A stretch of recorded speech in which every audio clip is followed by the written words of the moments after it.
teewuñu te parti yooyu sénégalais dootuñu musa juum ba ñu dellu si au pouvoir ndax ndëngte njublang nëbb dëgg ñàkk gis-gis ak vision ak ñàkk priorité Sénégal dootul voter pour loolu moo tax nag fi ma bëgg a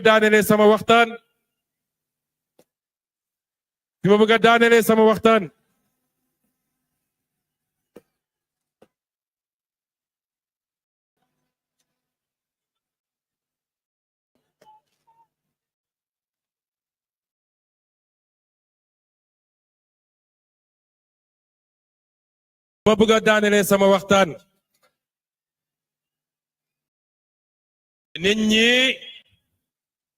yàqkat yi li ñu yaakaar mooy jafe-jafe diggante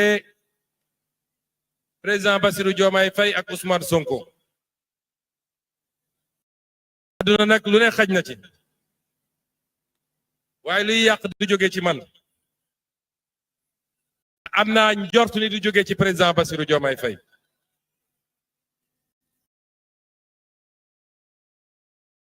président Bassirou Diomaye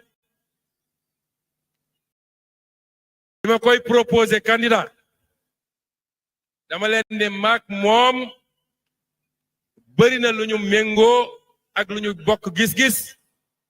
am na it yoo xam ne bokkuñu gis-gis moom bi may tabb premier ministre daf leen ne bëri na lu ñu bokk gis-gis waaye am na yu ñu bokkul gis-gis kon loolu xam na ko ma xam ko te terewul ñuy ànd depuis kenn xamul kañ la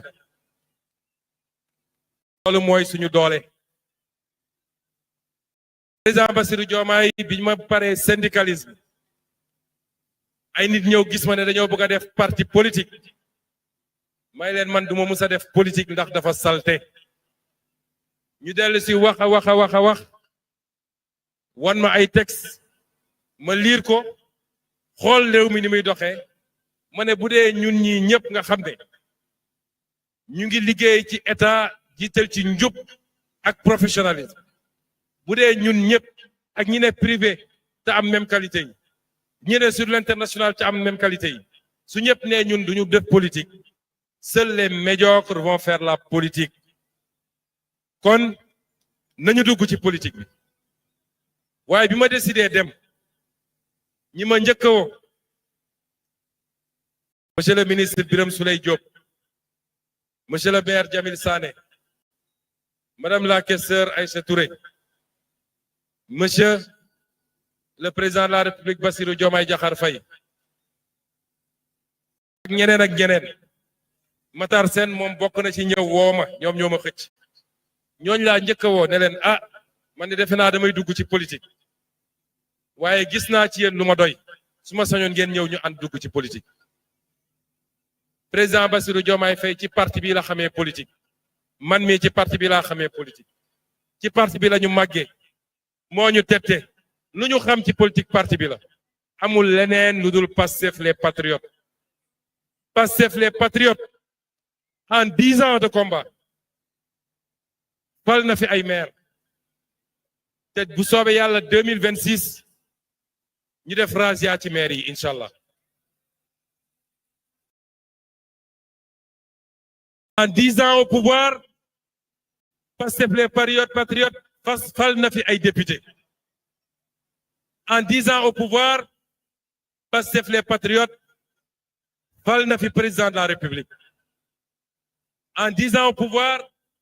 Pastef les patriotes am na une majorité confortable à l'Assemblée nationale pour gouverner léegi nag xam nga politique ku koy def na nga ñaan yàlla may la gis-gis est-ce que xam ngeen li tax ma bañoon ni majorité Assemblée nationale duma ko séddoog ay alliés est-ce que xam ngeen lu tax alliés yooyu malheureusement soo jëlee décision yu mel noonu dina am ay alliés yoo xam ne alliés yu baax la te da nga leen di mettre un peu à l'écart waaye li ma ci doon bañ mooy tey bu ma jëloon yenn alliés yi ngeen di dégg dugal leen ci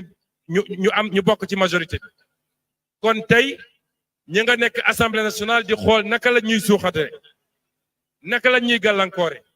naka la ñuy affaiblir. Pastef a les moyens de gouverner confortablement. Président Bassirou Diomaye Faye soxlawul ay aventuriers de la 25e heure pour gouverner. Le peuple nous a tout donné.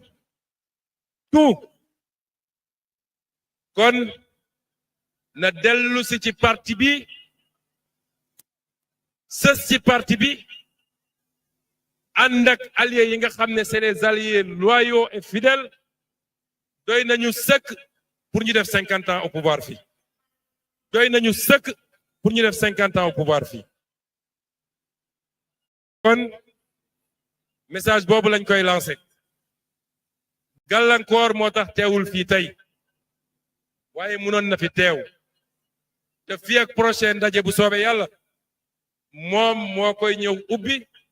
ñu jox ko 30 minutes mu jàkkaarloo ngeen waxtaan ak yéen bu loolu weesoo ñu libéré ko parce que fonction mayetu ko